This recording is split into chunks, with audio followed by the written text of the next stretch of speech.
वो युए ने यांग यी की भूमिका निभाई, जो अकेले लियाओ की लाखों की सेना का सामना करता है। गहरी चोटों के बावजूद वो पीछे नहीं हटा, लेकिन अकेले लड़ते हुए एक पल में उसका हेलमेट गिर गया। फिर भी यांग यी ने गर्जना के साथ दुश्मनों को ललकारा। लियाओ का कमांडर देखकर डर गया और अपने खास हत्यारे को भेजा। हत्यारों ने यांग यी को घेर लिया। एक शानदार पल में यांग यी को कई चोटें लगी, लेकिन जैसे ही सब कुछ खत्म होने वाला था, उसने जबरदस्त ताकत दिखाई। उसे पता था कि उसका समय खत्म हो रहा है और उसकी सबसे बड़ी चिंता थी उसकी 2 नाबालिग बेटियां। मेरी प्यारी बेटियों, क्या तुम्हें वो कविता याद है जो मैंने तुम्हें सिखाई थी? उसने जिंदगी भर लियाओ से लड़ाई लड़ी और आखिरी पल में भी पूरी ताकत से डटा रहा। अकेले सम्मान के साथ क्या कोई योद्धा नहीं लड़ेगा? जब दोनों बेटियों, बड़ी और छोटी बहन को पता चला कि उनके पिता और 7 भाई गोल्डन सैंड्स तट पर मारे गए, छोटी बहन ने आंसुओं के साथ बदला लेने की ठानी। वो सम्राट से यांग परिवार की तलवार और पवित्र खजाना वापस लेना चाहती थी। उसने यांग परिवार का भाला उठाया और लियाओ की ओर बढ़ी, लेकिन बड़ी बहन ने भी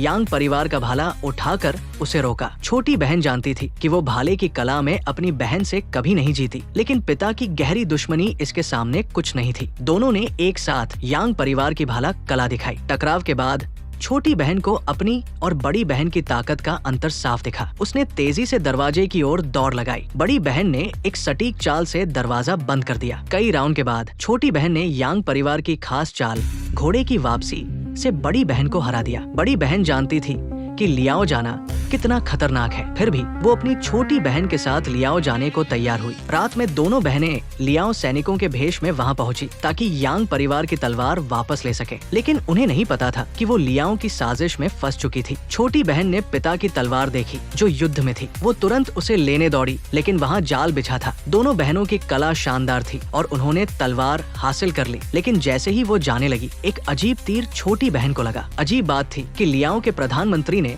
अपने जनरल को पीछा करने से रोका और इसके बजाय अग्रदूत ये ल्यूचा को भेजा। लेकिन प्रधानमंत्री को नहीं पता था कि उसे जल्दी ही अपनी गलती की कीमत चुकानी पड़ेगी। दोनों बहनें सोच रही थी कि वो बच निकलेंगी, लेकिन लियाओ सैनिकों के अचानक तीरों ने उन्हें घेर लिया। सौभाग्य से उनके पिता की कला ने उन्हें बचने का मौका दिया। गहरी चोट खाई छोटी बहन को देखकर बड़ी बहन को बहुत दुख हुआ। उसने सोने की तलवार छोटी बहन को सौंपी और अकेले लियाओ सैनिकों से भिड़ गई। एक ड्रैगन भाले की तरह उसने आसमान से हमला किया और 2 सैनिकों को हराया। फिर उसने जमीन का फायदा उठाकर लियाओ सैनिकों से टक्कर ली। यांग परिवार की भाला कला से सारे सैनिकों को हराने के बाद ये ल्यूचा ने अपनी गदा से उसे चोट पहुंचाई। ये ल्यूचा छोटी बहन को खत्म करने आगे बढ़ा। आखिरी पल में छोटी बहन ने ड्रैगन की तरह भाले से ये ल्यूचा को उड़ा दिया। गहरी चोटों के बावजूद छोटी बहन ने पूरी ताकत से ये ल्यूचा का मुकाबला किया। सही मौके पर उसने यांग परिवार की घोड़े की वापसी चाल चलकर बड़ी बहन को मौका दिया। दोनों किसी तरह बच निकली, लेकिन उन्हें नहीं पता था कि ये भागना